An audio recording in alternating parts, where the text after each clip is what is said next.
चिकित्सकीय लापरवाही से सॉफ्टवेयर इंजीनियर की हुई मौत के मामले में उपहार नर्सिंग होम की निदेशिका विभा मिश्रा सहित 3 डॉक्टरों के खिलाफ मुकदमा दर्ज करने का आदेश अपर मुख्य न्यायिक मजिस्ट्रेट अष्टम शिखा यादव की अदालत ने महिला सॉफ्टवेयर इंजीनियर की असामयिक मौत के मामले में उपहार नर्सिंग होम की निदेशिका विभा मिश्रा, उनकी पुत्री डॉक्टर इशिता अवस्थी व डॉक्टर निशांत मिश्र के खिलाफ भेलूपुर थानाध्यक्ष को आदेश दिया कि समुचित धाराओं में प्राथमिकी दर्ज कर विवेचना करें। परिवादिनी निशा रानी शर्मा ने अपने अधिवक्ता शशांक शेखर त्रिपाठी, शशिकांत दुबे, आशुतोष शुक्ला, दीपक वर्मा, सूर्यभान तिवारी के माध्यम से मुख्य न्यायाधीश दंडाधिकारी अष्टम वाराणसी की अदालत में बीएनएसएस की धारा 173 के तहत प्रार्थना पत्र दिया था। एक रिपोर्ट निहद द्विवेदी के साथ। सिंपल डीएनसी का प्रकरण था। बिना वैध डिग्री के डॉक्टर इशिता अवस्थी ने ऑपरेशन किया। ऑपरेशन में एनेस्थेसिया दिया और उस ऑपरेशन और ज़्यादा एनेस्थेसिया की वजह से वर्षा शर्मा की ब्रेन डेड की स्थिति हो गई। उसके बाद जब उनको यह लगा कि वर्षा शर्मा का ब्रेन डेड हो गया तो इन्होंने उसी को ऑपरेशन को 3:30 बजे प्लांट किया। मतलब जो ऑपरेशन इन्होंने 11:30 बजे किया उसको इन्होंने प्लांट किया 3:30 बजे। इन्होंने सर्जन को बुलाया, इन्होंने एनेस्थेसिया एक्सपर्ट को बुलाया और इसके लिए सारे फर्जी डॉक्यूमेंट्स क्रिएट किए। इन्होंने फर्जी घटनाक्रम क्रिएट किया। डॉक्टर इशिता अवस्थी ने अपनी जो डिग्रियां बताई, जो इसको प्रचारित प्रसारित की, वो डिग्रियां भी उनके पास नहीं थी। माननीय न्यायालय ने भी उसको डिकोड किया है। और उसके बाद जब परिवार ने सीएमओ से जांच की मांग की तो सीएमओ ने जांच किया।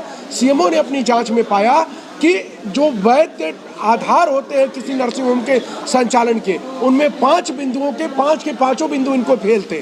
न तो इनके पास 24/7 एनेस्थेसिया एक्सपर्ट था, न तो इनके पास 24/7 सर्जन था, न तो इनके पास एम्बुलेंस थी, न तो इनके पास ऑक्सीजन की पर्याप्त व्यवस्था थी और न ही इनके पास सब जगह सीसीटीवी फुटेज लगे हुए थे और न ही इनके पास ऑक्सीजन देने के लिए जो व्यवस्था होती है, अगर किसी मरीज की स्थिति आईसीयू में जाने की हो जाती है तो ऑक्सीजन देने की व्यवस्था वो भी इनके पास नहीं था। सीएमओ ने बनारस के सीएमओ के खिलाफ इनके खिलाफ जांच रिपोर्ट आई। सीएमओ ने इनको नोटिस दिया। उसके बावजूद till this date this slaughter house is running.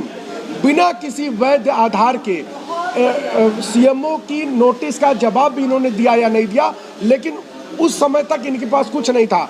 और उसके बाद आज तक ये जो है हॉस्पिटल्स इनके लगातार रन कर रहे हैं और लगातार ये मरीजों का उसी प्रकार से दोहन कर रहे हैं जैसे लगातार करते आ रहे हैं पिछले 50 वर्ष। न्यायालय ने आदेश दिया है, हमारे तथ्यों को सही पाया है। इन्होंने जो डॉक्यूमेंट्स में मैनिपुलेशन किया था उसको सही पाया है। इन्होंने जो तथ्यों और परिस्थितियों से छेड़छाड़ की थी माननीय न्यायालय ने उसको सही पाया है। माननीय न्यायालय ने इनके खिलाफ एफआईआर दर्ज करने का आदेश थाना फूलपुर को दिया है और प्रॉपर कार्रवाई करने का आदेश इनके खिलाफ दिया है। तो निश्चित तौर पर यह जो एफआईआर होगा वह एक बड़ा मील का पत्थर साबित होगा, क्योंकि आज तक यह समाज में बात जाती थी कि डॉक्टर्स आर ऑलवेज राइट।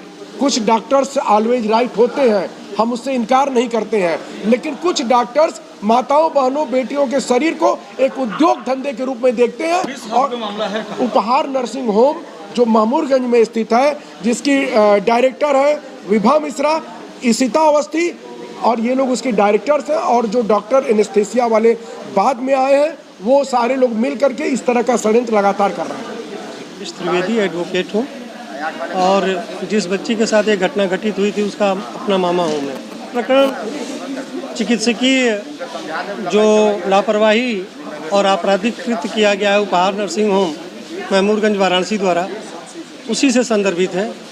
इसको जिस तरीके से महिलाओं को at the time of menses मासिक धर्म के समय में अगर अत्यधिक ब्लीडिंग हो जाती है तो उसके लिए वो दिखाने गई थी।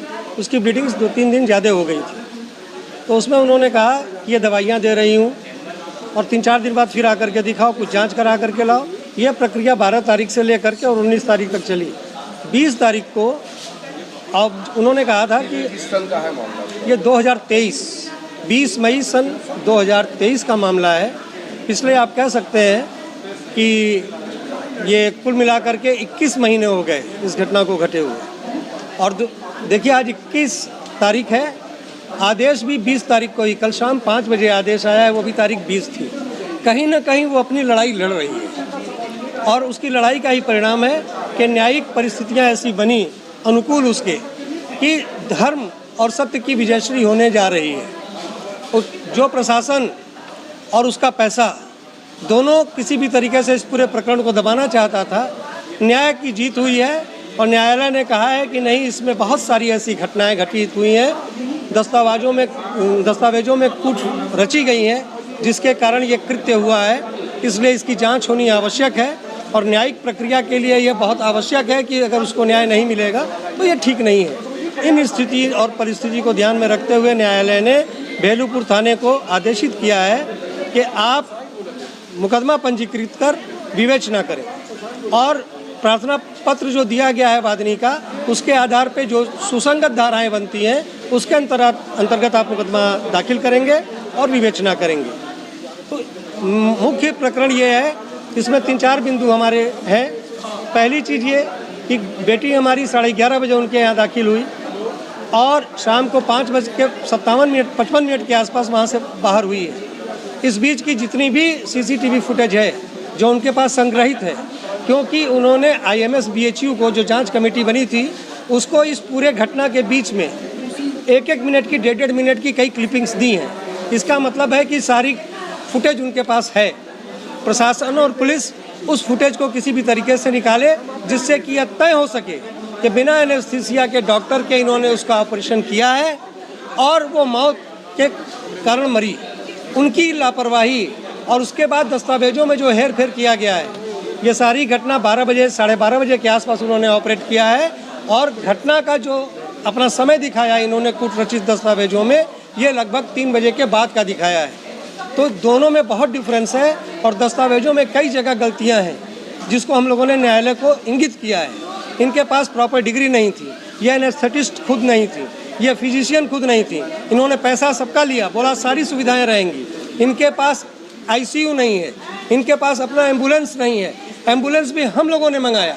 हम लोग कहते रह गए कि सड़क के उस पार नर्सिंग होम है सूर्या, वहाँ भेज दो, आप गैलेक्सी बगल में वहाँ भेज दो। लेकिन इनकी जहाँ सेटिंग थी पॉपुलर में, वहाँ इन्होंने भेजा, क्योंकि फिजिशियन जो मौके पर बुलाए गए थे वह वहाँ पर प्रैक्टिसिंग डॉक्टर हैं पॉपुलर के। जब वो आ गए हैं तो उनके हिसाब से लड़की को डॉक्टर ने, फिजिशियन डॉक्टर ने 4:30 पे कह दिया कि इसको तुरंत वेंटिलेटर की आवश्यकता है, इसको तुरंत हायर कहीं पर भेजा जाए ICU में। लेकिन उसको उसके बाद भी 1.5 घंटे तक वहाँ रोक करके सिर्फ इसलिए रखा गया कि इसकी मृत्यु यहीं कारित हो जाए, जिससे कि ये लोग कहीं और जा करके कुछ कर ना पाए। लेकिन भगवान का न्याय देर सवेर मिलता है।